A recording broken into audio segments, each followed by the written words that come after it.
Selon le rapport Contribution du secteur informel à l'économie nationale et à la réduction de la pauvreté et des inégalités au Mali, le secteur informel contribue largement à la formation de la richesse nationale. Pourvoyeur d'emplois et facilitateur d'accès aux revenus, il a contribué entre 2004 et 2015 à environ 98% au PIB par son secteur primaire et respectivement à 36% et 34% du PIB par les secteurs secondaires et tertiaires. Quasiment 90% des emplois, soit 9 emplois sur 10, sont pourvus dans le secteur informel.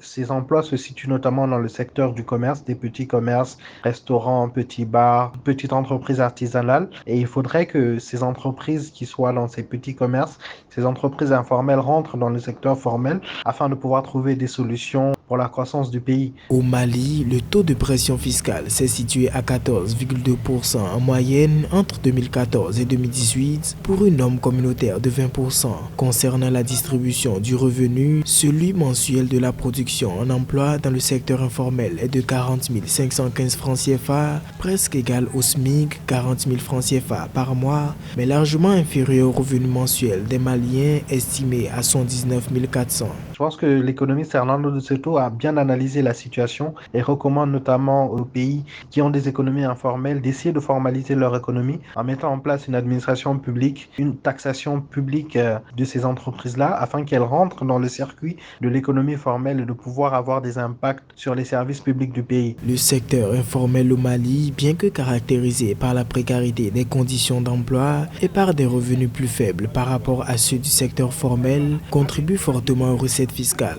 L'État vise l'extension de son système de protection sociale au secteur informel par la mise en place du régime de l'assurance volontaire.